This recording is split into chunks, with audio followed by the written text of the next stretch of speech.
Chantez en l'honneur du Seigneur un chant nouveau. Gens du monde entier, chantez pour le Seigneur. Chantez en l'honneur du Seigneur. Remerciez-le d'être votre Dieu. Jour après jour, annoncez qu'il est le Sauveur. Parlez de sa gloire à tous les hommes, chez tous les peuples, racontez ses merveilles. Le Seigneur est grand et mérite bien qu'on l'acclame. Amen. Je vous invite à prier.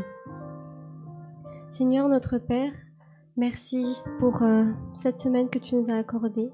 Merci également pour ce sabbat que tu nous donnes encore aujourd'hui. Seigneur, en ce sabbat, nous implorons ta présence. Que tu puisses, Seigneur, être parmi nous, que tu puisses, Seigneur, être dans nos cœurs. Change-nous, Seigneur, en ce sabbat. Que nous puissions, Seigneur, être reconnaissants, mais aussi être joyeux dans ta maison. Seigneur, nous voulons aujourd'hui te remercier pour tout ce que tu nous as apporté durant cette semaine, toutes ces petites choses que tu nous donnes chaque jour. Seigneur, aujourd'hui, nous voulons proclamer ta grandeur, proclamer ta gloire. Permets-nous, Seigneur, d'être de bons chrétiens. Et permets, Seigneur, que ce sabbat soit un sabbat merveilleux. C'est une prière que je fais au nom de ton Fils Jésus. Amen. Amen.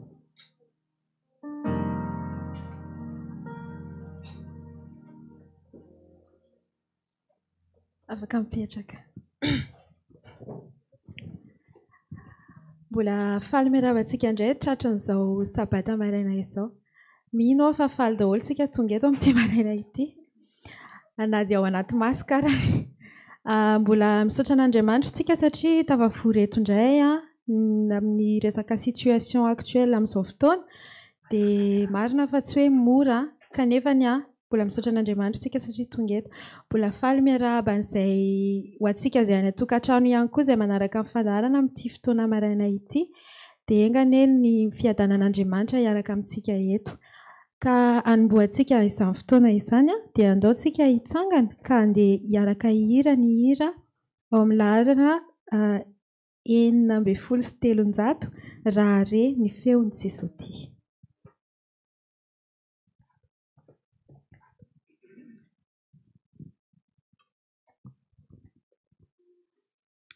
Eo am-pitsanganana.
Anoizantsika izany fankalazana ny fiteranan'Andriamanitra izany dia ataontsika ny hira laharana 710 move tsy ho lazaiko.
Ho an'ireo izay afaka mandoalika dia fotoana ny vavaka mandoalika izao.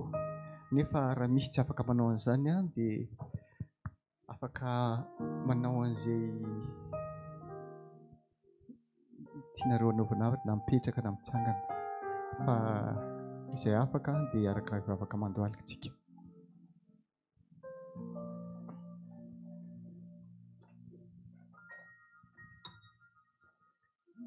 Tompo Andriamanitra Rainay Masina indrindra any an-danitro, miantso ny anaranao indray izay amin'ity marain'ity. Miantso ny anaranao, te hisotranao satria na eo ara ny zavatra maro samihafa mifamaofao eo amin'ny fiainanay, fiainatokantranonay, fiainam-pianakavianay, indrindra fa ny fiainam-piangonanay, dia tsapanay fa mbola tianay ianao ary renay fa miaraka aminay eto ianao androany. Koa dia misaotra Tompo, ary ny fanirianay dia mba hahatonganay hifikitra aminao isan'andro isan'andro, ninonninona toy zavatra mitranga, hifikitra aminao isan'andro isan'andro, n'aiza n'aiza misy anay. Dia meteza Tompo hiaraka aminay tsirairay avy tonga eto, meteza hiaraka amin'ny tsirairay any an-tokantrano ihany, ary raha mbola misy eny am-pandehanana dia miaraha aminy koa ary taria lalana azy. Dia mangataka aminao mbola hamela ny helokay ary hameno ny fanahinao anay mandritra n'izao sabato izao, hahatonga an'izao fotoana rehetra hatrehanay izao hitondranay hanakaiky anao bebe kokoa mandrakariva. Noho ny anaran'i Jesosy mety maniry sy mangataka izany vavaka izany. Amen.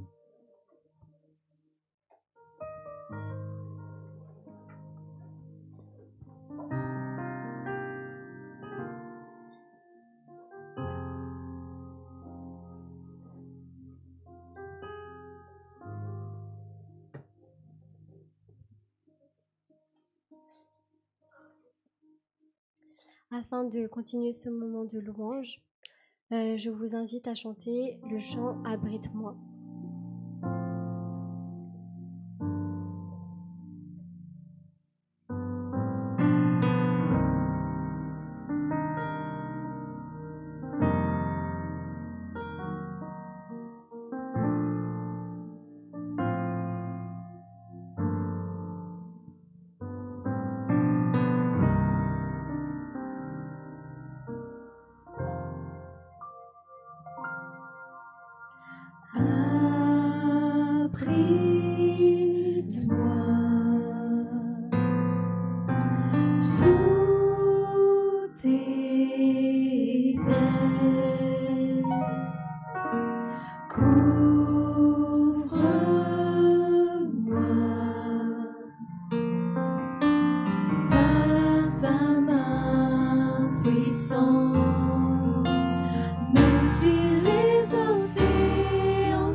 Tranquille, car tu es là.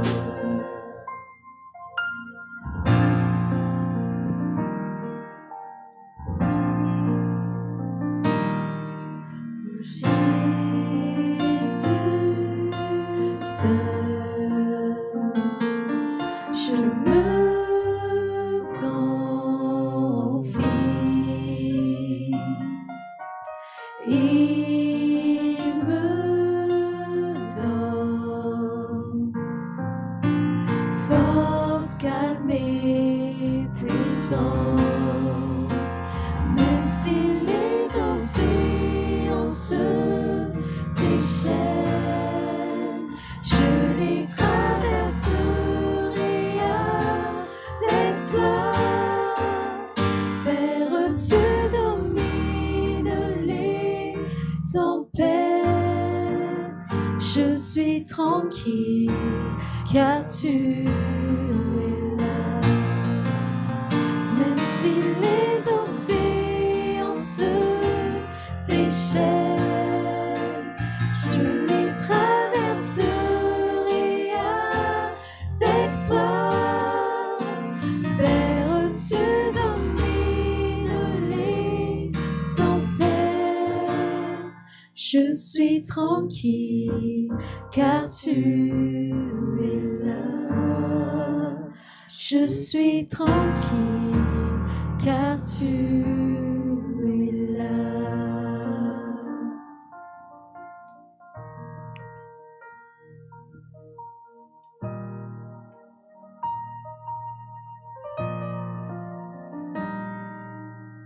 Nous allons maintenant passer au moment des dîmes et offrandes.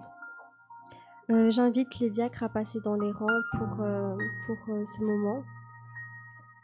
Pour les personnes aussi qui sont à la maison, je vous invite à reprendre votre boîte qu'on a instaurée durant le confinement afin d'y mettre vos dîmes et offrandes.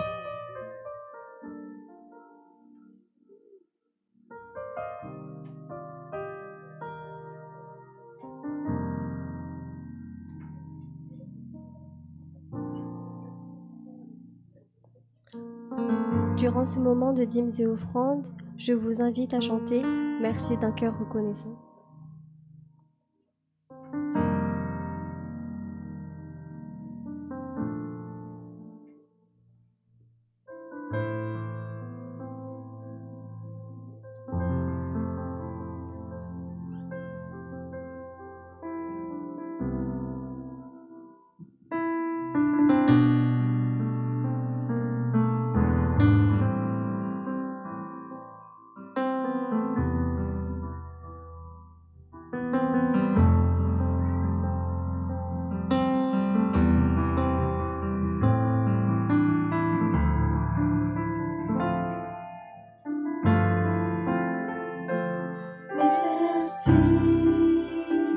D'un cœur reconnaissant, merci au Seigneur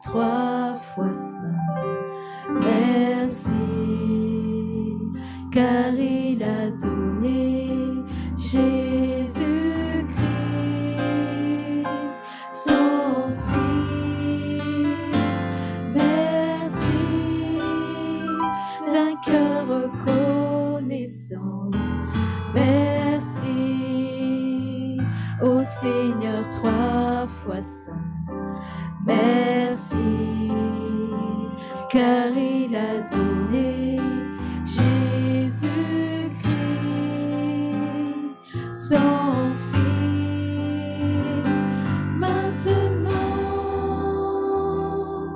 le faible dit je suis fort, le pauvre dit je suis riche.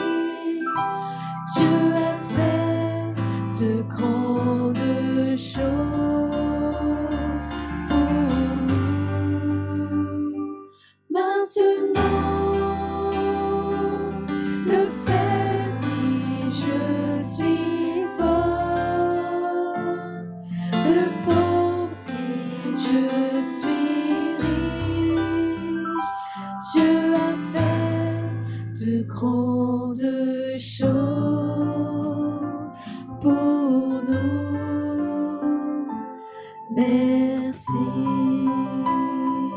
merci, merci, merci, merci. Iaraky-tsangantsika ivavaka tompoko. Jesosy malalo, mbola misaotra anao izahay satria omenao an'ity sabata maraina ity indray. Ny rakitra izay nomenay androany Jesosy dia engany izaho mba vita amin'ny asanao. Kely ihany ny zavatra natolotra nefa ny vokatry ny fonay izany. Dia apetraka feno am-pelantananao Jesosy toy izao programa izao, ary ny fananao masina hirotsaka aminay tsirairay avy eto. Dia mivavaka manokana koa izay ho an'ny olona izay ameny hafatra ao amin'ity maraina ity Jesosy, dia ianao no hanome ireo teny rehetrarehetra izay ho avoakan'ny vavany rehefa avy eo. Misaotra iray eo. Amen.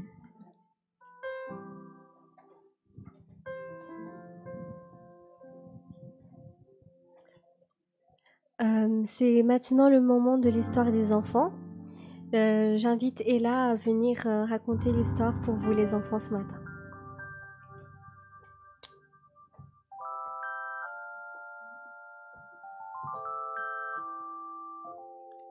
Bonjour les enfants et bonjour aussi aux grands. J'espère que vous allez tous très bien et que vous passez un bon sabbat. Alors aujourd'hui, je vais vous raconter une histoire qui se nomme « Être chrétien ». Donc c'est l'histoire de deux petits garçons qui sont meilleurs amis. Il y en a un qui s'appelle Jimmy et l'autre qui s'appelle Marcel. Et donc comme à leur habitude, ils jouaient tout le temps tous les deux ensemble. Et ce jour-là, ils étaient chez Jimmy. Ils jouaient et puis en fait Jimmy il a un chapeau qu'il aime vraiment beaucoup, qui est très valeureux pour lui parce que c'était un cadeau de son père. Et Marcel avait vu le chapeau de Jimmy et l'a trouvé aussi très très beau et donc il voulait aussi l'essayer. Et la mère de Jimmy les a entendus discuter et puis a dit à Jimmy de le laisser essayer le chapeau. Donc Marcel prend le chapeau, le met sur sa tête, mais tout d'un coup Jimmy arrache le chapeau, il pousse Marcel et malheureusement il se fait une bosse sur la tête. Et donc Marcel il a vraiment très mal pris et il s'est énervé, il lui a crié dessus, il lui a dit tiens ton chapeau, moi c'est bon, moi je suis plus ton ami. Et donc Jimmy après il a vraiment regretté parce que maintenant il avait perdu son ami. Et donc pour essayer de se faire pardonner et de renouer le lien, il est allé voir Marcel un jour et il lui a demandé est-ce que tu veux venir avec moi à l'école du sabbat? Et Marcel a dit venir à l'école du sabbat avec toi? Ah non, moi j'aimerais pas te ressembler. Et donc Jimmy était encore une fois très très triste, il a beaucoup pleuré et donc il va parler à sa maman et il dit à sa mère Marcel c'est plus à cause de moi, Marcel ne me parle plus et il ne veut pas, à cause de moi, il ne veut pas être chrétien.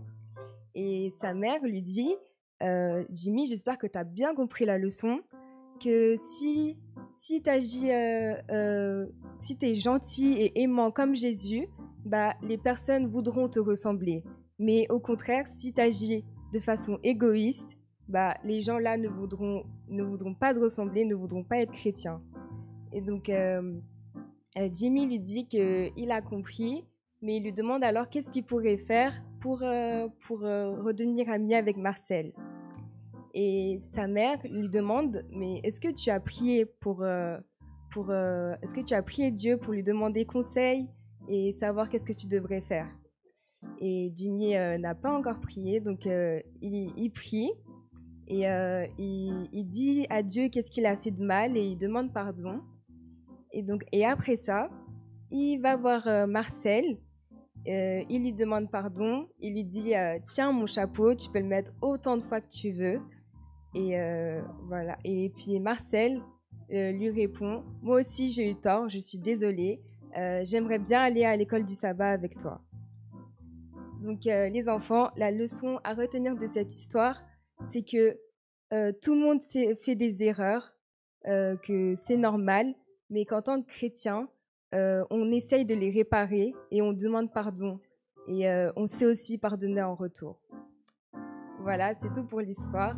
J'espère que vous l'avez aimé et que ça vous a fait plaisir. Bon sabbat à tout le monde. Merci.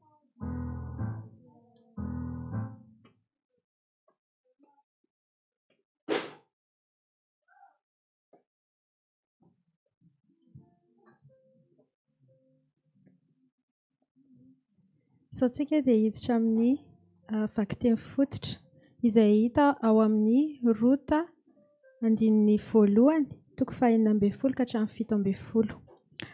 Fa hoy Rota, aza manery ahy andao anao sy hiala amin'ny fanarahana anao, fa izay alehanao no alehako ary izay itoeranao no itoerako.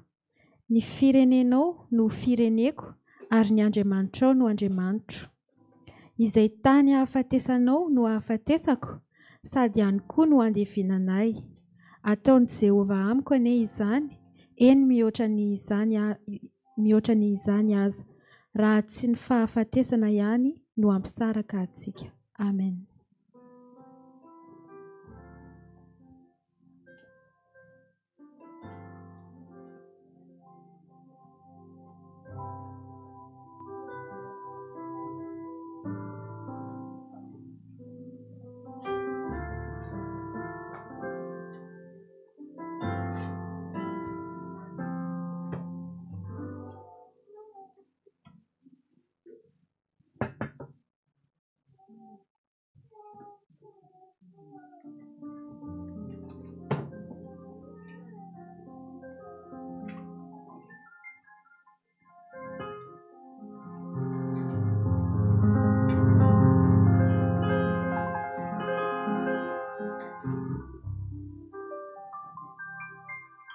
Faly miarabantsika tsirairay avy na ny mpitory-teny efa zatra indrindra raha vao marika rehefa tonga eto amin'ny loana eto dia somary mamboaboatra zavatra kely, somary mikitikitika kely, mandamindamina kely satria tia hanala an'ilay traky. Ary akoatra ny fanalana ny traky dia tiako raha mba hovonimbonina tsara koa ety aloha mba azontsika alezy tsara mandritra n'ity fotoana iarahantsika ity.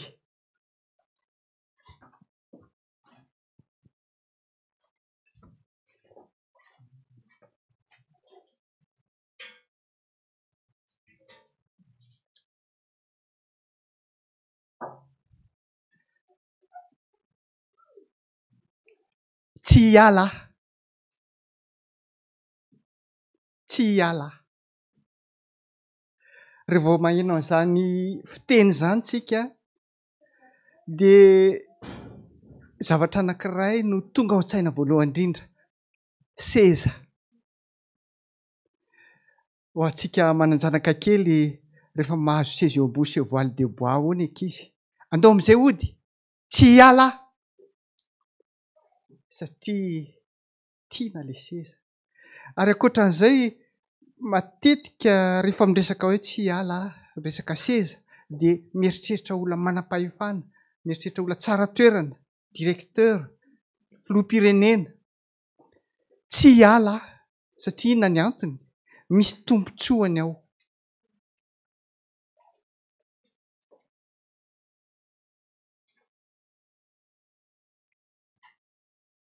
Ao amin'ny Baiboly koa dia nisy vehivavy anankiray izay miteny an'io teny io, tsy hiala.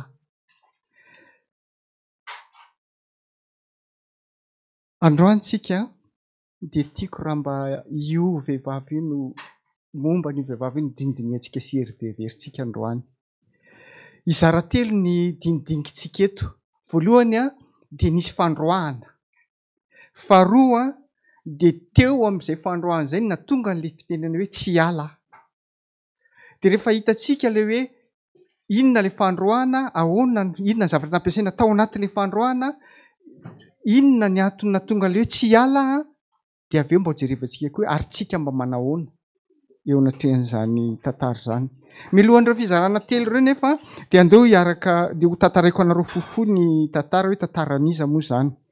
Araka ny efa hitantsika teo dia eo amin'ny bokin'ny Rota no misy azy. Jerenareo nge ity sary ity e. Efa mianaka izy, Elimeleka ny dadany Naomi ny mamany mariako fa misy traduction maromaro milaza hoe Noémie ny anarany na fanetsika ataontsika hoe Naomi. Dia ohatr'izany koa ny anaran'ny zanany Marlon ny anankiray na Malon. Fa tiako raha mba le Marlon satria izay ny tena anarana hebraika. Sady raha fantatrareo deuxième prénom ny zafikeliko izany, Marlon. Fahatelo dia ny ralahany, Kilion na Kilona. Izy efa mianakireo dia minonona tany Betlehema ny Jodia. Dia nisy ahitany tamin'izany dia niaingy izy ireo niala tany Betlehema ny Jodia nakany amin'ny tany Moab. Jerenareo tsara ny mahasamy hafa an'ilay tany ery misy taolana maina, ny ilany feno fambolena eny amin'ny tendrombohitra. Dia niaingy izy efa mianaka satria nisy ahitany tany Betlehema dia nakany Moab izy. Rehefa tonga tany Moab nefa izy dia maty tany ny raim-pianakaviana. Ary tsy vita ny raim-pianakaviana ihany fa maty tany koa ilay izy miralahy. Dikan'izany zany dia ramatoa-reniny sisa. Soa ihany fa araka ny tantara dia efa mba nakanaka vahivavy ny Moabita tao izy roalahy dia mba nisy an'izy roa vavy vinanto izany niaraka tamin'ny Rafotsibe. Izao nefa ny fanontaniana mipetraka. Oviana tamin'ny toeran'izy ireo tany no maty izy roalahy. Ny dadany izany aloha dia efa maty taloha. Fa izy roalahy taiza ho aiza n'ilay vanim-potoana mipetrahany tany nahafaty azy. Satria voalaza fa ao amin'ny andiny fahenina amin'ny boky dia voalaza fa hoe tamin'ny nijanona 10 taona tany izy. Ka ireo izy ireo azo antoka fa tsy otsony ny dadany fa ny mamany sy izy roalahy sy izy roa vavy. Kanefa le maty izy roalahy taiza ho aiza indray ny fotoana nahafaty an'izy roalahy. Mahatonga amin'ny teny an'izany dia ilaitsika ny ilay fizarana fahatelo ilay izy, faharoa. Fa andao aloha jerevantsika amin'ny fizarana voalohany. Ny fizarana voalohany dia ositsika teo hoe nisy fandroahana. Inona ilay fandroahana? Ny sary manaraka. Ny sary manaraka, ny zavatra hita teo amin'ny tantara dia nisy fandroahana. Le titre alohan'io. Mandehana hozy izy. Raha vakitsika ny teny dia hozy izy hoe ary hoy Naomi tamin'ny vinatovaviny roa, andeha samy mody any amin'ny tranon'ny reninareo avy nareo. Mangataka ny mpamaky teny mba hanohy azy. mba ho asoavin-Jehovah ianareo arak'izay efa nataonareo tamin'ny maty sy tamiko koa. Ohatrany milaza zany hoe tsy zange ny reninareo fa mandehana mody, fa tsy zany ny reninareo fa miverena any amin'ny tranony reninareo.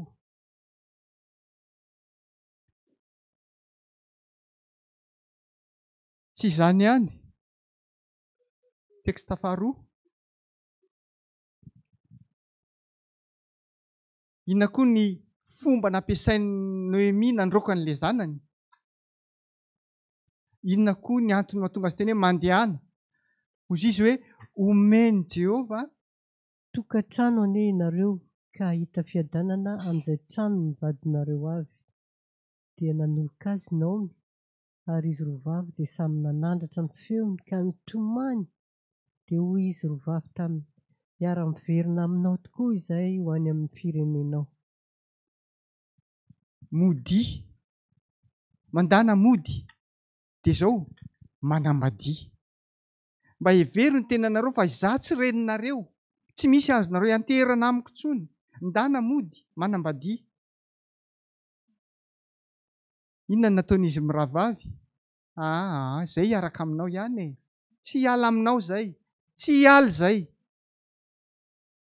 Eo amin'izay ary Naomi fa mitady fomba hafa mahery vaika kokoa andresen-dahatra.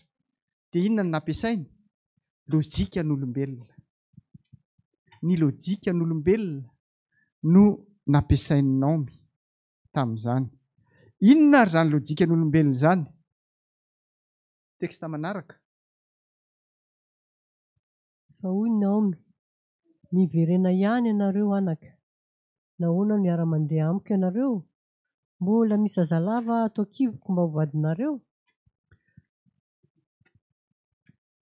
Mbola misy zazalava ato an-kiboko. Ohatrany miteny zany hoe zange efa antitra, tsy be voka ane zao e. Tsy ohatran'ny reny maromaro, roa na telo ato amin'ny emasetelona ahy zao e. Tsisy zaza ao an-kiboko. Kinona mbola iarahanareo amiko? Tsisy zazalahy hovadianareo intsony ao an-kiboko. Dia mbola nitoy ihany ny argumentation. Ahoana indray hozy izy eo amin'ny teksta manaraka?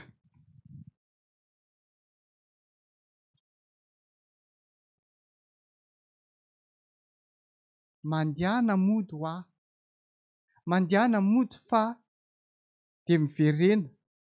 Verena ihany ianareo anaka, ka mandehana, fa efa antitra aho ka tsy ahazo vady intsony tsy akory. Mety mieritreritra angamba izy roavavy hoe ka ianao nge mety mbola hanambady e, dia mbola mety hanan-janaka. Dia hozy izy Naomi hoe efa antitra aho hozy izy. Iza intsony mba hijerijery ahy eo amin'ity fahaterako ity fa mandehana. Tsy vitan'izany fa mbola nisy hevitra nanindriny Naomi anio ihany ao amin'ny teksta manaraka. Ahoana hozy izy? Mandehana mody hozy izy fa tsy be voka zao. Mandehana mody fa tsy efa antitra, tsy afaka hanambady intsony. Ary raha hoy izao, manantena ihany aho, eny na dia hanambady anio alina zao ka hiteraka zazalahy, moa ahandry azy mandra-pahalehibeny va ianareo ka hijanona tsy hanambady? Moa ahandry azy mandra-pahalehibeny va ianareo ka hijanona tsy hanambady? Eo zany Orpa nanao kôtikôty, manao kaonty. Raha ohatra tokoa moa zany zao ka hanambady androany ty ravozako ity, dia be voka enim-bolana, farafarasiny raha tsy prématuré. Dia avy eo le zaza io any amin'ny 18 taona any vao afaka hanambady.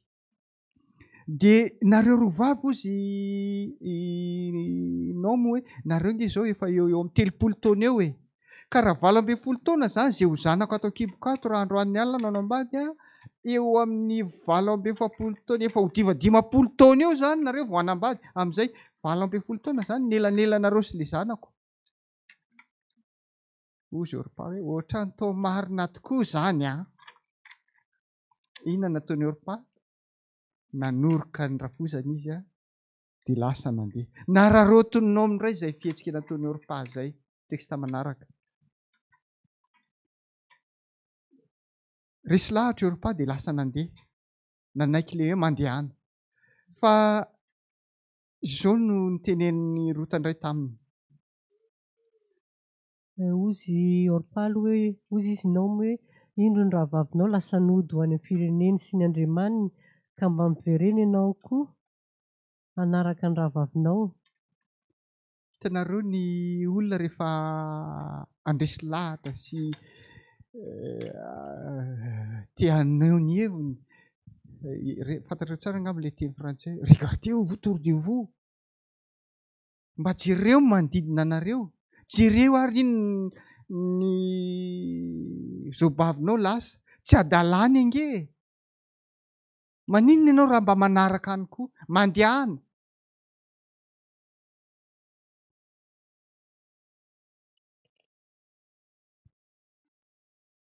Eo no mipetraka amin'ny fizarana faharoa antsika. Eo no mipetraka ilay lohatenitsika izay zavatra nolazain'ny Rota. Ahoana hozy izy Rota? Tsy hiala. Ahoana hozy ny vaky teny? Fa io Rota aza maniray andao anao sy ala amin'ny fanarananao. Fa izay alehanao no alehako ary izay toeranao no itoerako. Ny firenenao ny fireneko ary ny Andriamanitra no Andriamanitra. Izay tany hafatesanao no hafatesako, sady any koa no andevenana ahy. Ataon'i Jehovah amiko an'izany. Eny mihoatra noho izany aza, raha tsy ny fahafatesana ihany no ampisaraka antsika. Jerenareo ange, vehivavy Moabity Rota, kanefa hozy izy hoe izay alehanao a dia izay no alehako.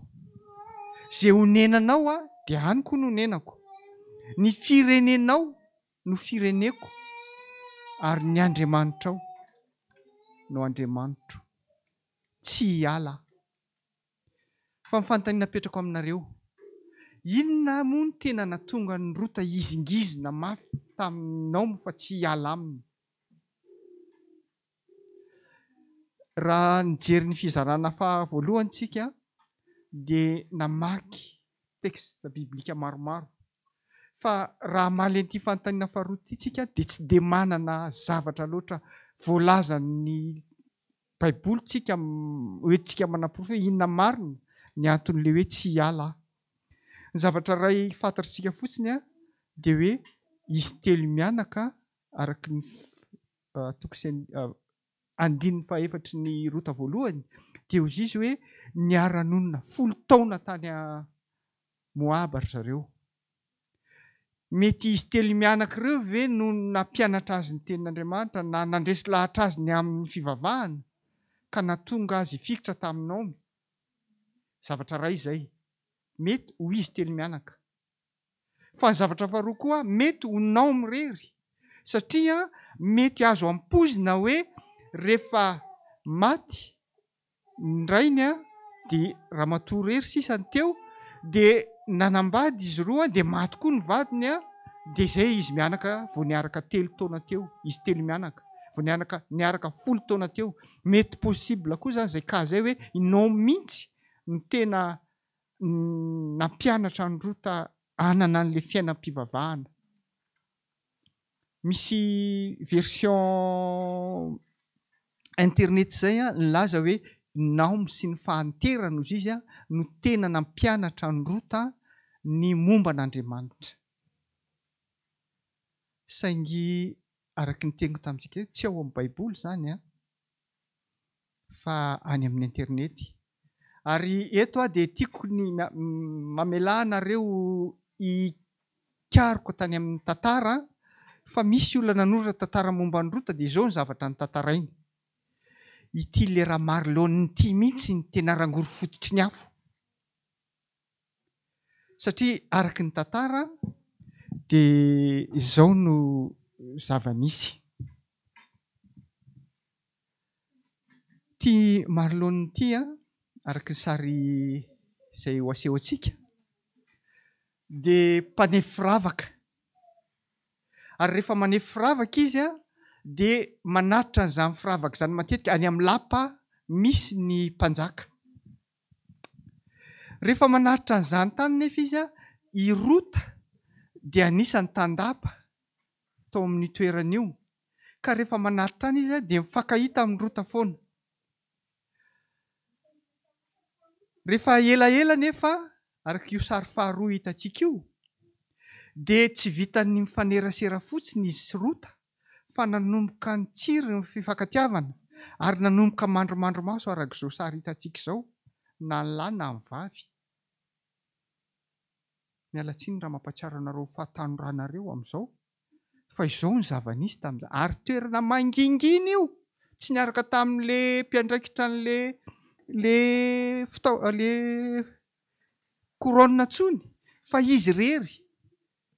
Ary ny zavatra nitranga araka ilay tantara dia izao nararoton'ny Marlon ny tantara ny momba ny Andriamanina tamin'ny rota. Dia i rota nefa tsy nanaiky an'izany mihitsy satria tsy mitovy amin'ilay fivavahany mihitsy satria fivavahana tsy miady. Avelina amin'ilay sary taloha inge fivavahana tsy mifanaraka amin'ny fivavahan'ny rota mihitsy ilay izy. Fa tamin'ny azany andro izany ny fivavahan'ireo Moabita dia manao fanatitra ho an'ny zanany.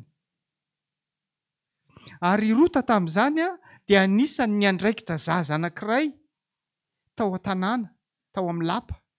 Dia araka ny tantara ihany dia indray andro natao fanatitra ilay zazany karakarain'ny rota.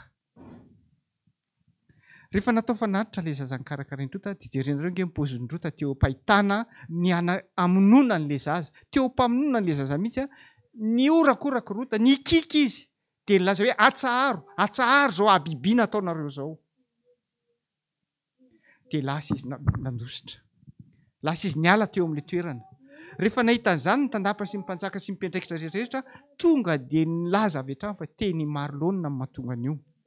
Ny tantarain'ny Marlon tsanga tsy amanorana tany io olona io mahatonga anao an'izao. Dia lasa nogadraina Marlon. Dia rehefa nogadrainy Marlon dia nasaina nanao asa terivozina. Rehefa nanao asa terivozina Marlon dia lasa rota nakarama mpikaramanady namoaka azy tao amin'ny figadrana.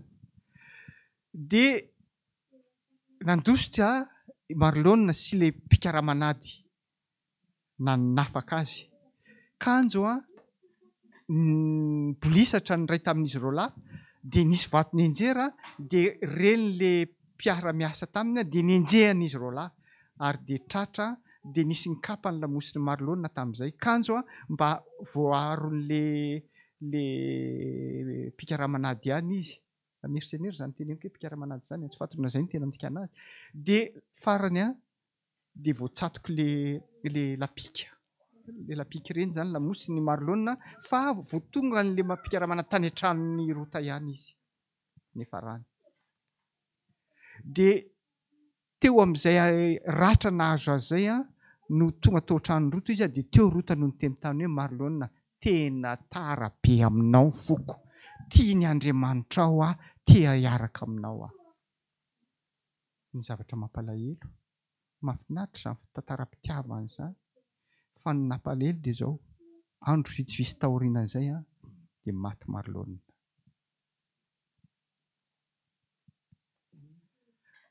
Averiko tsara fa tantara izany tsy fantatra na iza tsy fantatra na inona ny toeran'ilay olona namorona azy na nandalina baiboly ilay olona na nahoana fa izay ny tantara nisy. Ary ny zavatra azo antoka fotsiny dia hoe ny Moabita dia mpanompo sampy ary nisy izay fanaterana zaza ho fanatitra izay. Fa ilay tantara tsy tena azo antoka hoe ara-baiboly ve izany. Fa arak'izay dia ozy izy rehefa maty Marlon tsy fantatra izay nahafaty an'i Kilion fa rehefa maty Marlon dia nandre araky ny ao amin'ny baiboly ao amin'ny 9 dia nilazy voalazan'ny baiboly hoe tapitra amin'ny mosary tany a Betlehema dia teo amin'izay Naomi no niteny tamin'izy roa vavy hoe andao tsika telo mianaka hody any amin'ny tanànanay.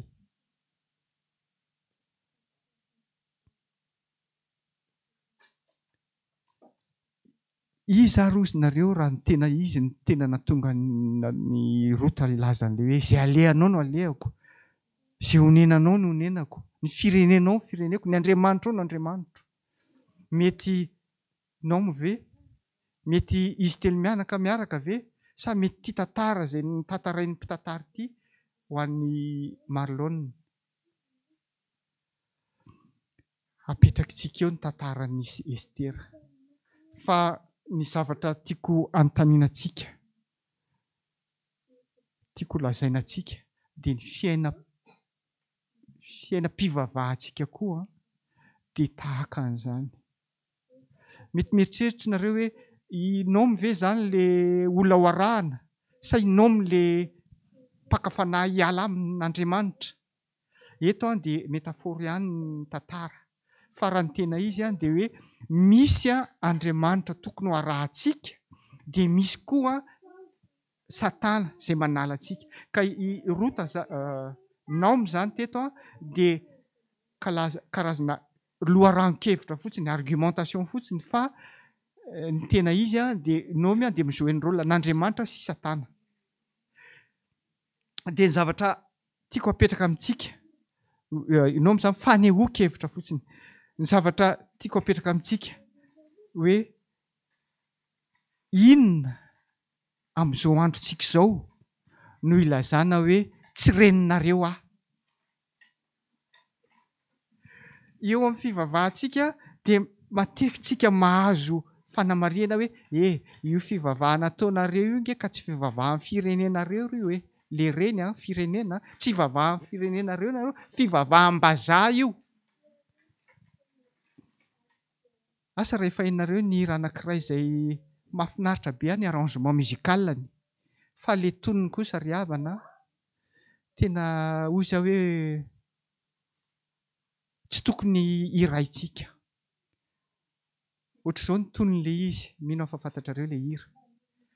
Aleonay misotro toaka gasy, tsy izay hamaky baiboly, hamadika taratasy.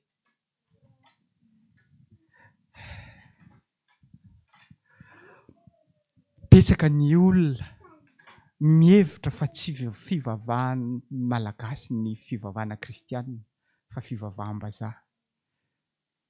Tsy reninareo tsy firenenareo zany. Misy namana anankiray izay ndresahana hoe ary lahy ve ity tsy mbo hivavaka any aminay dia hozy izy. Izany hoe tiako ny tenenantsika amin'ity faharoa ity dia hoe tsy le resaka hoe fivavahana firenena ihany, fa na samy fivavahana kristianina ary dia misy tsy mety hiala amin'ny fivavahana izay efa nitanany, na dia manana ny finoana sy ny famarinana izao ary. Hozy izy le namako anankiray izay. Ela ve tsy mbo hivavaka any amin'ny miaraka aminay dia hozy izy. Izay indray dia tsy mivadibadi-pinoa izany Izany hoe misy karazana zavatra efa nentin-drazana, efa nananantsika hatramin'izay, nefa didavin'ny Satana tsika hiala. Azafady, misy zavatra efa nananantsika hatramin'izay, tia Satana hotazonitsika ka tia hampialana antsika eo amin'ny fivavahana izay efa nampianarina antsika. Faharoa, vao marikareo ve ilay fitenenana nataony ilay hoe mandana, manambadia, ataovy izay hahasoa anareo. Betsaka ny kristianina, indrindra tsika adventista, toko moramora ity sao dia misy moyen. Miala eo amin'ny fiangonana, miala eo amin'ny finoana. Ary rehefa nanontany an'ny mpiandraikitra anankiray aho hoe rehefa betsaka ve ho ny olona mba miala amin'ity finoana adventista ity? Ay be da be hozy izy. Dia hozy izy hoe inona ny pourcentage ambony indrindra amin'ny olona miala amin'ny finoana adventista? dia izy hoe voalohany aloha izy ny tanora ny tena betsaka. Faharoa ny antony mampiala ny tanora eo amin'ny finoana adventista dia satria hoe be faneriterena loatra ny fivavahana adventista. Aza atao ry, aza atao ty, tsy mahazo manao an'ry, tsy mahazo manao an'ity. Tsy tadidiko moa ilay ampahany, fa io faneriterena io no ampahany be indrindra. Izay no mahatonga ny nao mitety manao hoe mandanonareo, manambadianareo, hoano izay hoaninareo, tafio izay tafianareo, sotro izay sotronareo. Manelingelina anareo tsy misy fahafahany nareo raha miaraka amin'ny famandehana. Ankoatran'izay,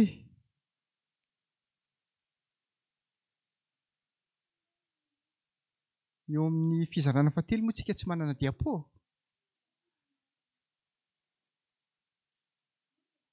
Hitanareo, ny voalazako voalohany teo ilay nentin-drazana. Faharoa, tiako ny mametraka antsika amin'ity resaka fahalalana ity. Ao amin'ny lesontsika izay araraotiko isaorana ny loholontsika, fa misy teksta anankiray eo amin'ny pejy 50 ao. Ary eto dia miala tsiny aminareo raha somaro hivady dela kely na dia tsy dia tena sitrapoko loatra ary. Fa misy teksta mamperitreritra be tato amin'ny lesontsika. Lesona fafiry izy ity. Lesona fafito ilay izy dia fizarana alakamisy. Dia izao ny zavatra nolazainy. Nous pouvons également déifier nous pouvons être tentés d'adorer des idées que quelqu'un a posées comme principe, théorisées, puis mises en pratique. Nous pouvons également déifier l'esprit brillant des philosophes, des scientifiques et des mathématiciens qui sont à l'origine de ces idées. Le problème, c'est que souvent, ces idées peuvent être incompatibles avec l'écriture, mais comme elles sont actuellement enseignées et considérées comme vraies, les gens essaient de les intégrer dans l'éducation chrétienne. Misy fahalalana amin'izao androntsika izao izay heverina ho tena marina dia ampidirina ao amin'ny fiangonana koa ilay izy, na dia tsy mifanaraka amin'ny Baiboly ary. Raha tsy ilaza fampianarana fa hoe fombafomba fiaina fotsiny. Tany Madagasikara izany hoe lehilahy manambady lehilahy izany tsy fampiseho masoandro mihitsy. Ary hifanenjehana raha ohatra misy tonga ty andafitsika légalisena ny homosexualité. Ankoatran'izany, misy fomba fiaina, misy fomba fanao betsaka izay fanao any amin'izao tontolo izao, izay manomboka memiditra eo amin'ny fiangonantsika. Misy lôjika n'olombelona izay ampidiriny Satana ao amin'ny lôjika an'Andriamanitra. Dia jerenareo nge mahasamy hafa azy ny lôjika n'olombelona dia hoe za ve dia hiteraka intsony, za efa antitra, na hiteraka androany alina ary dia lôjika n'Andriamanitra inona ozy nareo? Nanahoana nefa randrota? Vao mivoaka amin'ny andiny faharoan'ny Baibolitsika, bokin'ny rotsika, tonga dia Boaza niresaka ao. Boaza nanambady an'i Rota, Rota niteraka ny Obeda, Obeda niteraka ny Jese, Jese razamben'i Davida, Davida razamben'i iza? Razamben'i Jesosy. Le lôjika n'olombelona hoe tsy hiteraka intsony ny lôjika n'Andriamanitra, i Rota lasa razamben'i Jesosy. Hitanareo? Tsy tokony haterantsika ny fahalalahana, tsy tokony haterantsika ny fivavahan'ny razana, tsy tokony haterantsika ny fahalalana na ny évolution na ny teknôlôjia izay milaza fa hoe ny fivavahana nge zareo ka efa lany andro e. Ary tsy ny fomban-drazana ihany, tsy mba ny fahalalana ihany, tsy ny fahalalana ihany, tsy ny hoe lany andro ihany, fa ao amin'ny Romanina toko Romanina 7:5-30. Ahoana ozy izy? Iza no asaraka antsika amin'ny fitiavan'i Kristy? fahoriana va sa fahantrana sa fanenjena sa mosary sa fitanjahana sa loza sa sabatra.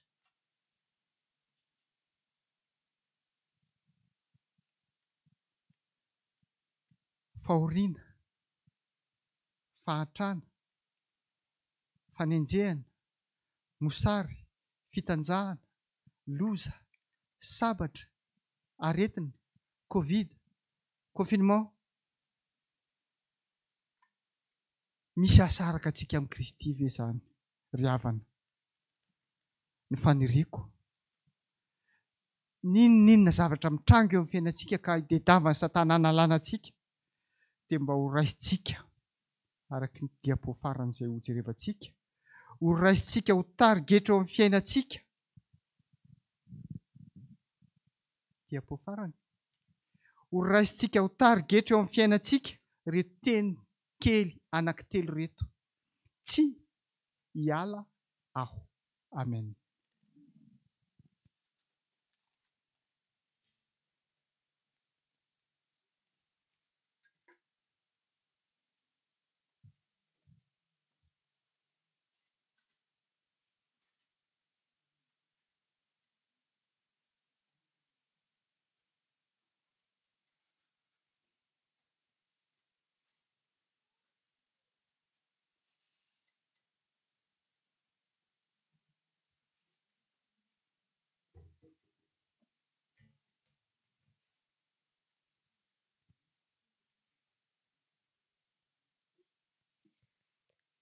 Je remercie Tonton Linde pour cette belle prédication qu'il nous a donnée en ce jour de sabbat.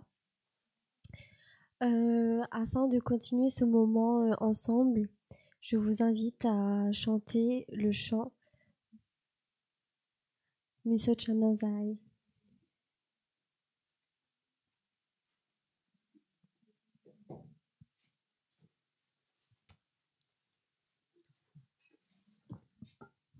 Eo am-pitsanganana.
Vavaka isika tompoko. Rainay masin'indrina izay ny an-danitro, misaotra anao izahay noho izao fotoana natokana hiderana ny anaranao, natokana hiantsonanao amin'ny mahazo anay rehetra. Tompo Andriamanitra, mora azo ianao mihaino anay, ka noho izany no anatonanay anao sy nanatonanay anao tamin'ity sabata ity. Sotranao izay Tompo no ny teny menao anay, nianatra nomenao anay, fa ninona zavatra mitrango amin'ny fiainanay dia mahita lalana sy soa ho anay foana ianao mihoatra n'izany olana mitrango eo aminay izany. Nomenao anay androany ny lesona fa raha tsy miala aminao izay dia hita zava-tsoa ary ahita fahombiazana sy fahasoavana. Raha eo tehirizo anao mandrakariva izay ary tazomy mba tsy hiala aminao, esory ny hotanay rehetra, fa fao ny fahadisoanay ary enganenao Tompo mba hanasitrana anay, hanasitrana ny ara-nofinay, ny ara-panahinay ary zavatra rehetra mety mitrango eto amin'ity zao tontolo izao ity, dia engane mba ho fantatray sy ho tsapanay fa fandalovana ihany. Koa ny fiainanay rehetra Tompo dia atokanay eo anatrehanao satria ianao no mahay ny zavatra rehetra. Tehirizo izay mba hatoky anao hatramin'ny farany, raha ho avy tsy ela ianao dia ho anisan'ireo izay hovonjenao izay rehetra, ka tsy hala aminao na dia misy fanenjehana na loza na fahantrana na fahoriana na herisetra na aretina, dia engane izany rehetrarehetra izany Tompo ataonay ambanin-java satria manana anao izay dia ianao Andriamanitra lehibe izay miaro anay. Raisy Tompo ny vahoakanao rehetra androany, engane ny fahasoavanao sy ny famindramponao anaraka anay mandrakariva n'aiza n'aiza misy anay. Anaran'i Jesosy. Amen.